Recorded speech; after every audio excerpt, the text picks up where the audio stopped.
Hey friend, how's it going? Thomas Decker here from GuitarRevolution.ca, and I'm here to equip you to become a lead guitarist.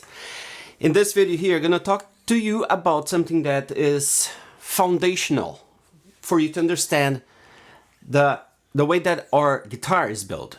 It's the starting point of CAGED system. The CAGED system, and I'm gonna do a very simple video here, very straightforward.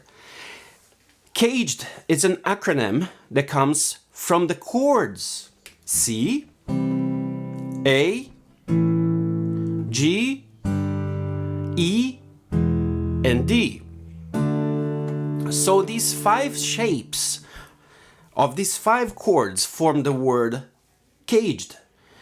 And the cool thing is that we can use that for many applications. On this video, I'm going to show you how to apply that to the major chords, okay?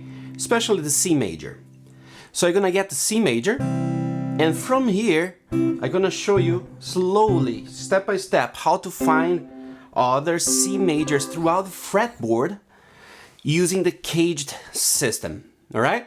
So let's dive in, and let me break it down for you. Before though, I want to invite you to click the link in the description of this video for you to download my 30-day free 30-day lead guitar jumpstart guide. It's a guide where I go with you through lessons like this one, and in order that you will grow your skills as a guitar player to become a lead guitarist. So it's mainly focused on the main tools you need to become a lead guitarist, okay? So completely free, just click on that description and download right now. Now let's go to the lesson here. Let me break it down. All right, so CAGED system. C, A, G, E, and D. All the cowboy chords we all know and love, right? So to connect this system to something useful, we can connect scales, we can connect arpeggios, we can do a whole bunch of stuff here, pentatonics and so on, minor, major. So the first step, I think, is that you need to understand that we can find the chord C throughout the fretboard. So we're starting here all the way to an octave higher using the CAGED system. So for example, I have this C chord. Everybody knows the C chord, right? That was actually the very first chord I learned when I was 12 years old. After this, we can play a C chord using this note as a reference. This is the bass, the root of the chord. I have here too, on the finger 1, this is also the root, okay? C. So from here, I'm gonna place my finger 1, and I'm gonna play what comes on the acronym CAGED, C-A. So I have the A shape here. I do like a bar here. If you don't wanna do a bar, you can just play that note, and you see how here I have the same shape as for A major, right? But starting here, right?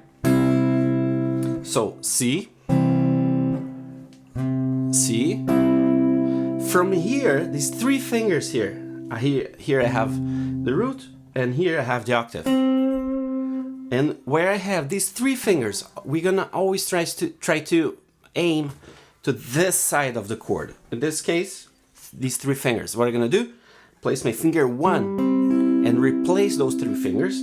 From here, I can reach and play the next shape chord, that is the G.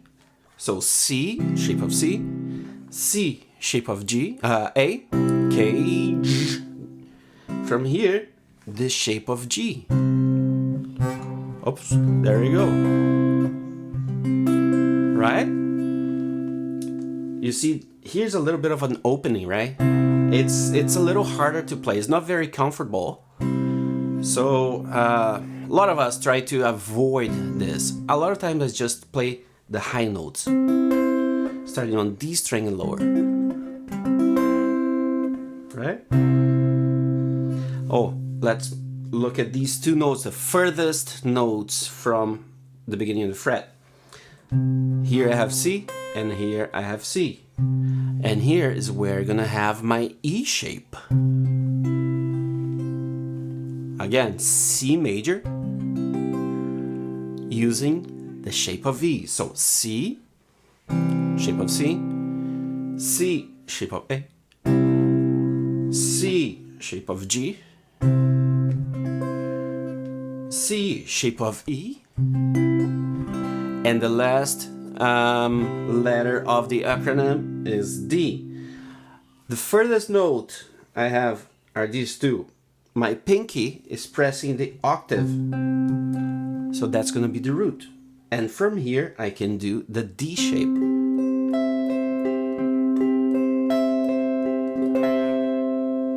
It's again not the most comfortable position.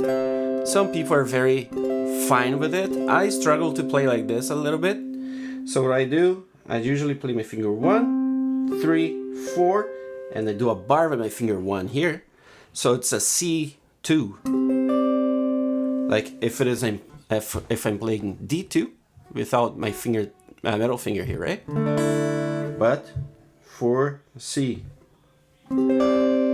So it can go by depending on the situation, right? But anyways, C on the shape of D. From the top, C on the shape of C, C in the shape of A, C in the shape of G. Oops, not the easiest. C in the shape of E, C in the shape of D. And then I can get these three notes here if I replace my two fingers with my 1 and then I put my finger 2 here. I'm still doing like a D shape, and then I can complete by playing the C. So I have an octave here, right? Well, you can do that for A.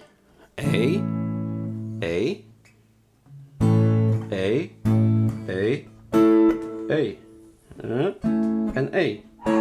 And you can do, my kids are back from school, sorry about the noise, from G, E, and D. Well, my house is going nuts, my kids are back from school, I have 5 kids, it's gonna be noisy, so I better cut short my lesson here. But you got the main idea. You use the word caged, and you connect the next chord, the next chord, the next chord, right? Next chord shape, and that's just the major. Try to do that for A, G, E, and D.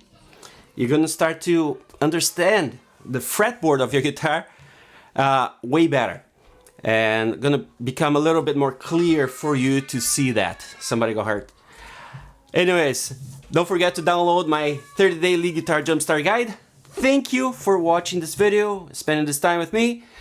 I hope to see you in the next one. See you then.